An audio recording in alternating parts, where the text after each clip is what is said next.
नमस्कार। मैं doctor Manju Jain, retired associate professor from SN. Singh degree college Kanpur. मैं पिछले कई महीनों से मैं और आप नामक शीर्षक के अंतर्गत जीना इसी का नाम है शीर्षक से वीडियो शेयर करती हूँ। तो मित्रों, आपको पता ही होगा, जीना इसी का नाम में मैं ऐसे कुछ अभावग्रस्त, गरीब, निर्धन, दरिद्र, अशिक्षित, फुटपाथ पे पले पड़े हुए इलेजिटिमेट चाइल्ड हैं, घर से निकाल दिए गए हैं और बहुत छोटी ही उम्र में बहुत बड़ी ज़िंदगी जी लिए हैं, ऐसे लोग बाद में अपनी दृढ़ शक्ति से, अपने आत्मविश्वास से कहाँ कहाँ पहुँच गए। उनका नाम आज दुनिया में चमचम चमक रहा है। लोग दूसरे उनसे प्रेरणा लेते हैं। तो ऐसे लोगों को मैं शामिल करती हूँ। तो आज भी मैं ऐसी ही एक समाज सेविका की कहानी आपको बताने जा रही हूँ, उनकी जीवनी बताने जा रही हूँ।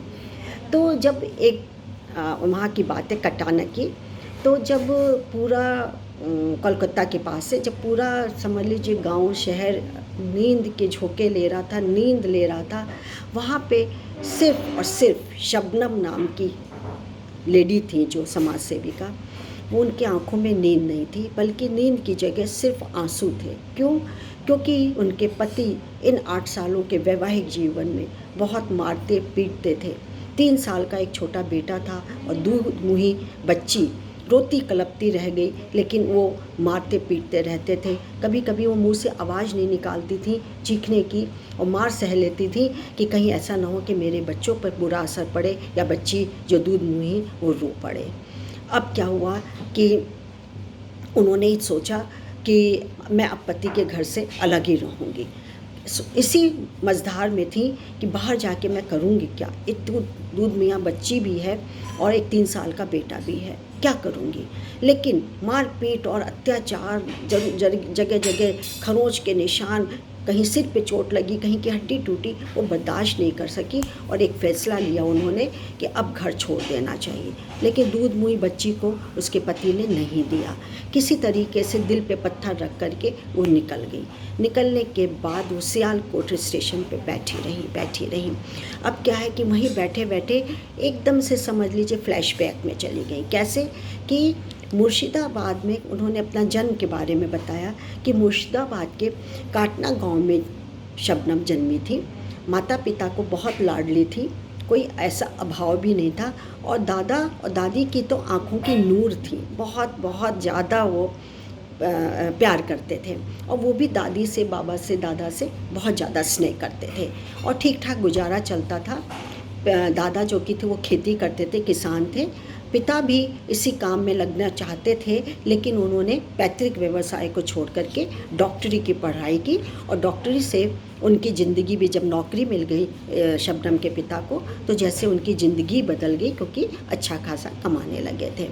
और दादी की लेकिन दिली तमन्ना थी कि मेरी बेटी जो शबनम है पोती, वो फर्राटेदार जैसे लोग बोलते हैं अंग्रेजी, वो बोले।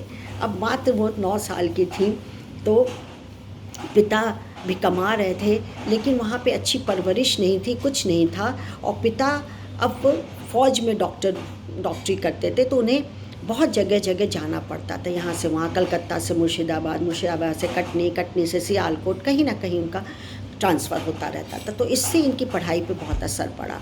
तो मात्र 9 साल की आयु में इनके पिता ने कलकत्ता के ला मार्डियन स्कूल में उनका दाखिला करवा दिया, जहाँ फर्राटेदार अंग्रेजी सिखाई जाती थी और वो सीखती भी थी।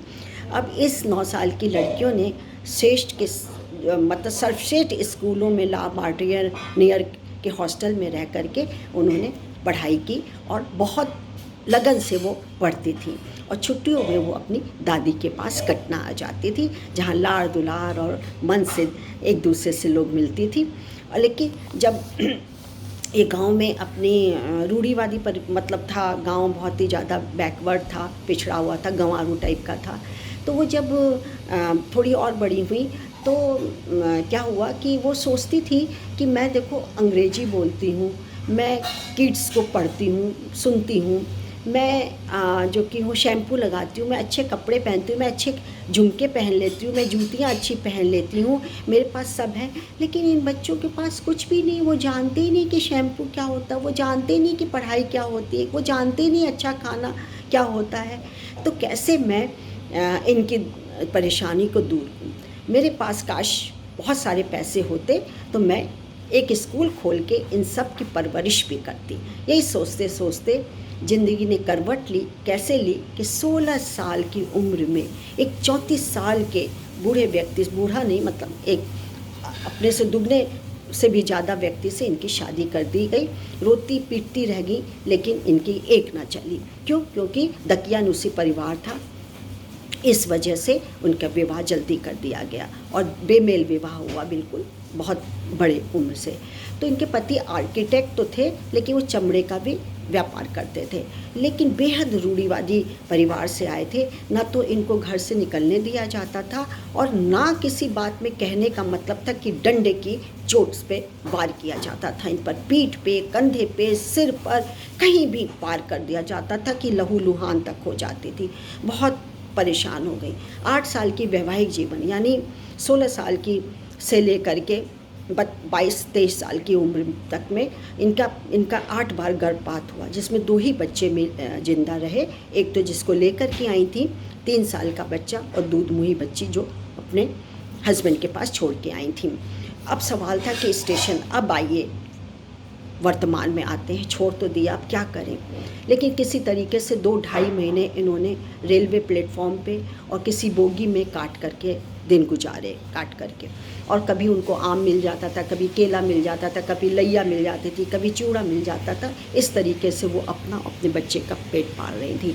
लेकिन बेटी को पालने के लिए और बेटी को अपने पास रखने के लिए उन्होंने जी तोड़ मेहनत की, लोगों की सेवा की, और अंग्रेजी फर्राटे से बोलने के कारण एक गायनोकोलॉजिस्ट के यहाँ उनको रिसेप्शनिस्ट की नौकरी मिल गई। उस समय मात्र उनको 1200 से 1400 मिलते थे, लेकिन और मेहनत करके उन्होंने बचत पाई की बचत करके कोर्ट में अर्जी दी, तलाक मिला और बच्ची भी वापस मिल गई। तब बहुत संतोषजनक उनकी स्थिति हो गई। अब देखिए, अब उन्होंने जो वापस आ गई कलकत्ता में, क्योंकि अपने पिता के पास गई जब शरण लेने के लिए तलाक के बाद, तो पिता ने मना कर दिया कि बाकी जो बच्चे हैं उन पर बुरा असर पड़ेगा, उनका शादी विवाह नहीं होगा। तो बहुत ज़्यादा द्रवित और बहुत दुखी हुई। तो उन्होंने कहा कि अब मैं अपने पैरों पे खड़ी होंगी, बच्चे को लेकर के, दोनों बच्चों को लेकर के। फिर वो दिल्ली से कलकत्ता आ गई, और फिर जहाँ यहाँ पे जो लावारिस बच्चे होते थे उनके लिए उन्होंने सलाम बालक ट्रस्ट एक बनाया, और उसमें जो कि है ये लावारिस जो बच्चे होते थे उनकी सेवा शुश्रूषा करती थी, बोलना सिखाती थी, चलना सिखाती थी, और थोड़ी थोड़ी पढ़ाई भी उनकी चालू करवाती थी। और इसी संस्था में एक जुगनू रामास्वामी थे, वो उनसे दोस्ती हुई और दोस्ती शादी में परिवर्तित हो गई। और यहाँ तक कि वो इतना ख्याल रखते थे रामास्वामी कि अपना इसकी आगे खोलने के लिए, ट्रस्ट बनाने के लिए या संगठन खोलने के लिए उन्होंने अपना घर तक बेच दिया, लेकिन साथ इनके जुड़े रहे। लेकिन इनकी किस्मत में कुछ और ही लिखा था, वो इनका पूरा सपना होते हुए ना दे सके, और बहुत ही अल्पायु में इनकी जुगनू रामास्वामी की डेथ हो गई थी। फिर शबनम ने अपने पैतृक गांव में जो कि अटनी था, सियालकोट के पास काटना था, काटना में उन्होंने 4 मंजिला एक स्कूल की इमारत खोली, और वो पूरी आधुनिक सुविधाओं से लैस स्कूल था, जहाँ पे 12 क्लास तक पढ़ाई की जाती थी। उसमें अब तक में कम से कम हज़ारों बच्चों को तो वो कर ही चुकी हैं। शुरू में ही एडमिशन के टाइम उनके पास 650 बच्चे, 643 से 650 बच्चों का एडमिशन हुआ था, और किसी तरीके से लगभग उन्होंने स्थानीय 1500 से ज़्यादा जो विधवाएं और गरीब औरतें हैं उनको सहयोग किया। और ये जो स्कूल में बच्चों की फ़ीस होती थी वो बहुत मिनिमम होती थी कि वो दे सके और मेरा गुजारा चल सके, बस उससे ज़्यादा नहीं। और बेसहारों के लिए, विधवाओं के लिए, गरीबों के लिए उन्होंने स्त्री शक्ति भी चलाती थी।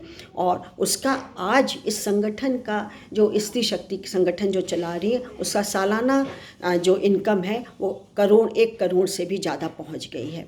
और यह कंपनी जो कि है, ये जहाँ पे लेडीज़ काम करती हैं, बेरोजगार हैं, उनको रोज़गार रोजगार दिया। वहाँ कांथा की साड़ी बनती हैं, कपड़े सिले जाते हैं, कपड़े बनते हैं और कपड़े बनाती हैं और बेचती हैं।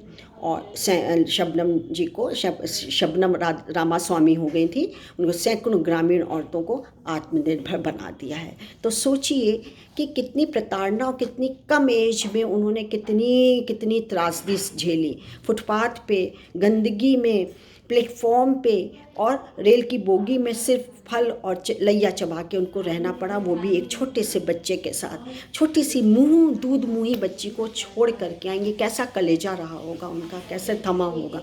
लेकिन अपने हक के लिए लड़ी, जीती, और तो और वो बेसहारा और जो विधवाएं हैं या गरीब हैं उनके लिए एक प्रेरणा स्रोत बनी और आज धड़ल्ले से करोड़ों का व्यापार करती हैं। तो मुझे बहुत अच्छा लगा था ये निकाला जब मैंने।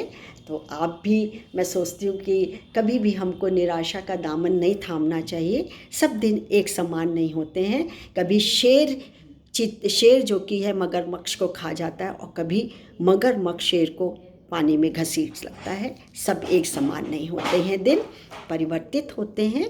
यूनिवर्सल ट्रुथ है कि परिवर्तन होना ही है, जीवन में भी होता है। लेकिन थोड़ा धैर्य, थोड़ा समय, थोड़ा विश्वास, थोड़ा लगन और थोड़ी बीती बातों को भूल करके आराम से रहिए, आगे बढ़ जाएंगे हम सब।